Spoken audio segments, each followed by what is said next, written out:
What's going on, everybody? Welcome back to GmiasWorld. Right now, we're going to be talking about something really wild and ridiculous. For those of you guys that joined me in my Twitch stream, you guys know a lot of things have changed with the game outside of what EA Sports actually spoke about. One of the main things that are going to go on now, right? The offensive line is really OP.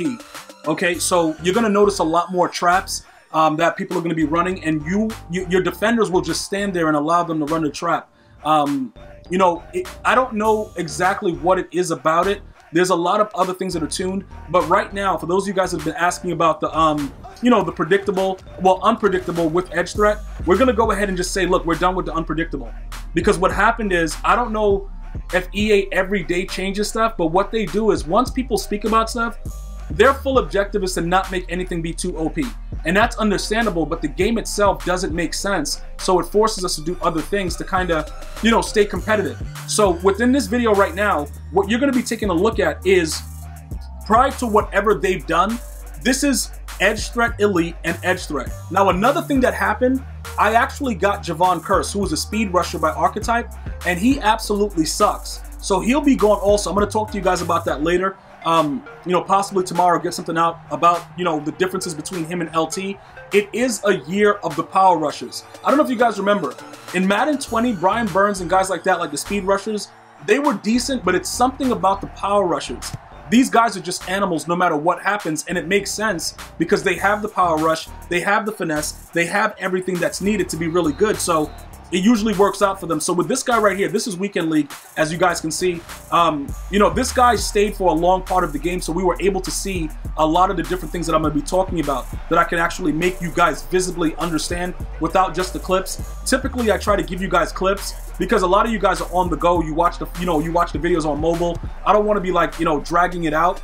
But the purposes of this full game right here is just to see exactly how the Edge Threat Elite and how the Edge Threat, how they work against an OP, you know, buffed offensive line. Because it's not only your opponents, your O-line is actually better also. If you have the right pieces, they're going to play a lot better. Just keep that in mind. Get a playbook that has a lot of traps in it, and you're going to be very pleasantly surprised. Because the trap runs, when the guards pull now, they just go wild. You see the way that his guy is just able to go and get that big gap?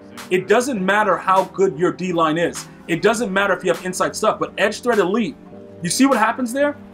He just goes right around. This guy dotted me, but again, I'm going to take that away because he's doing that little motion outside bunch route. That's not a big deal. I just want you guys to see. Look at the Edge Threat. Look at the Edge Threat Elite. It's always doing something. But what's the one similarity between the two players that I'm utilizing? They're power rushes. Now, as far as speed rushers go, I'm going to go ahead and say confidently that Javon Curse, that dude, he's probably working for a lot of you guys because I get a lot of positive feedback.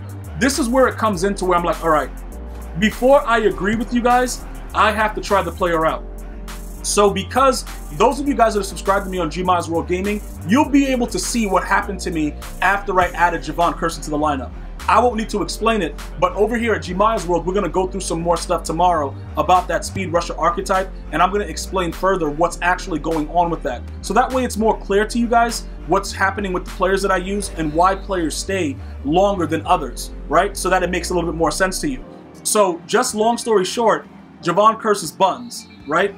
During this video right here, there is not one point where I didn't feel as if my players were reacting with Edge Threat Elite on one side and Edge Threat on the other, right? It got so bad when I added Javon Curse to the squad that I had to actually put no outsiders and take away Edge Threat Elite from Ricky Jackson because you were just able to run. But when you have two power rushers that are on the edge, for some reason, I don't know, I can't explain it. For some reason, they just play better. And it's very like visible. Like, right, bro, did he just knock my running back down and there's no penalty? Whatever, dude, hit stick me too. Like, you might as well hit stick me. Like, right, if you're gonna do that to me, just hit stick me too, bro. Like, what is this guy doing? He's just running wild. Oh, he has one steps. This guy has one steps. All right, so that's another thing that's going on, right? The one step aheads, they still get beaten, and you don't need route tech. Route tech is not necessary to beat a one step. You pretty much need mid in or mid out, depending on where you have your player lined up, and you can cook it. You just have to wait for it to light up because EA Sports, they love that lighting up stuff. Once he lights up, you throw the bullet pass, it's a dot. But you have to watch it. Now, let's get back to this right here, right?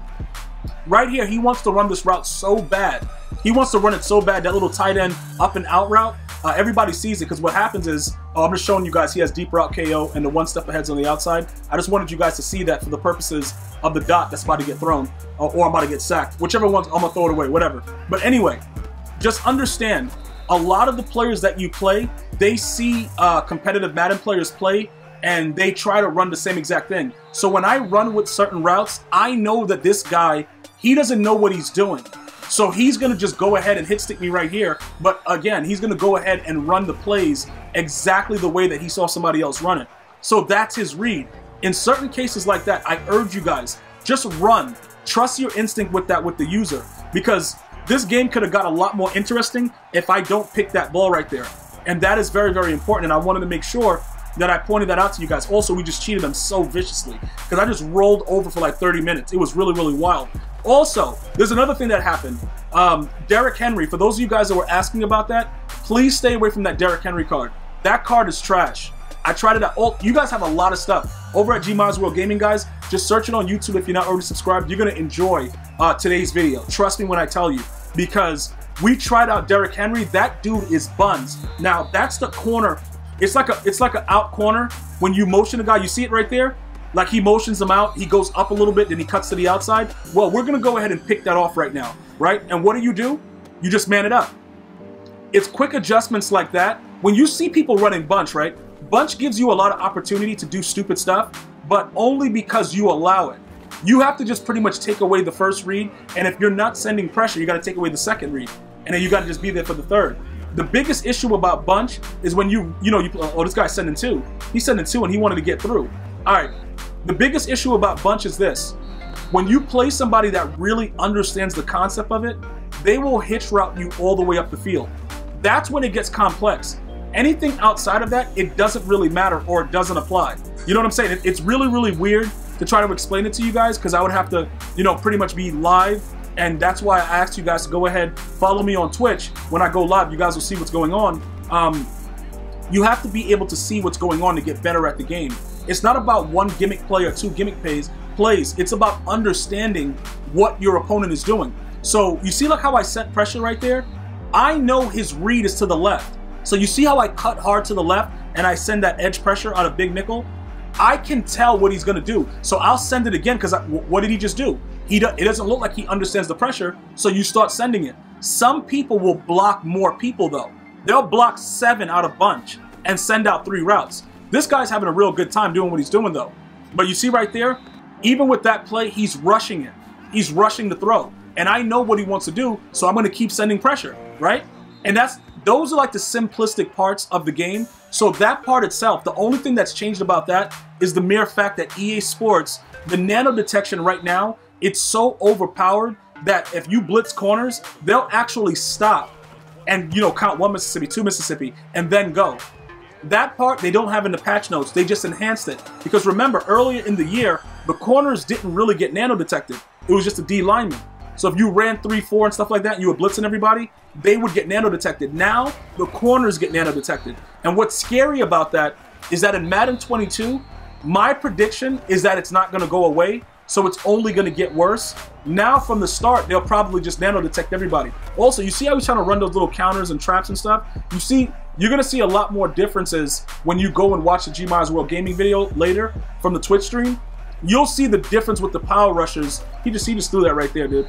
You know what I had that guy in? I had him in a hook curl. He just stayed there and watched it and then let him catch it. Now this is going to be like a hell drive. He's just going to start throwing crosses and drags and weird stuff. It's going to be real exciting though. If you're into throwing up, you're going to really love what this guy's going to do. He's just a piece of, don't even worry about it. But anyway, like I was saying, the power rushers are still the better, they're still the better rushers in the game. Keep in mind, the edge threat elite, keeping that on Ricky Jackson. Also, keep Ricky Jackson on the left side of the field. I don't care who's on the right. Just keep Ricky Jackson on the left, and you will have a lot more success with it. I'm getting dotted right here. Thanks, man. I appreciate that. If you need my mom's cell number, let me know. I got dotted again. Those seams are really ridiculous. Just so you guys know, the streak is the hardest thing to defend out of that trips, because if you don't man it up, cover 3, the deep third safety, EA Sports doesn't have the right type of mechanics. So what happens is they think a deep third safety goes and gets a hot dog and doesn't play any defense. So what you'll notice is the deep third will never ever play defense. And that's a major thing that you got to understand. You're going to have to man that guy up, or you're going to have to user it yourself. Just so you know about that scene, like you see on the left side here, he'll motion guys around and try to make it be a decoy. That time he's blocking people. But you see the edge threat, right? We got a power rusher.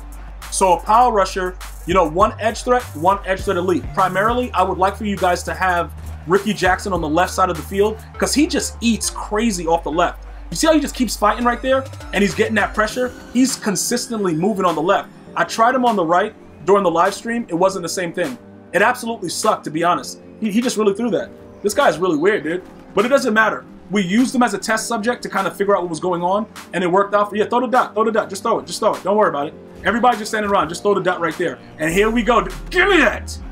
You know the RPO is coming, guys. You know the RPO is coming. It is what it is. Richard Sherman runs like something's wrong with him. Like, he's running like he's a bodybuilder, dude. I was celebrating a lot, though, because this guy was aggravating me. I was raging the whole entire game. So that's why I had to celebrate a lot during that. Richard Sherman, shout out to him, bro. Like I said, the 49er theme team or a Seahawk theme team having him with 98 speed, to me, he's a glitch. Because 6'3" with those type of numbers, they're just outrageous. So that's some of the stuff that's changed. Definitely check back. If you're not subscribed, go ahead and turn on the post notifications. You're not going to want to miss what comes next. I promise you. I got a lot of good info. I'm going to see you guys and girls next time. You have a good day. Stay blessed. One love, y'all.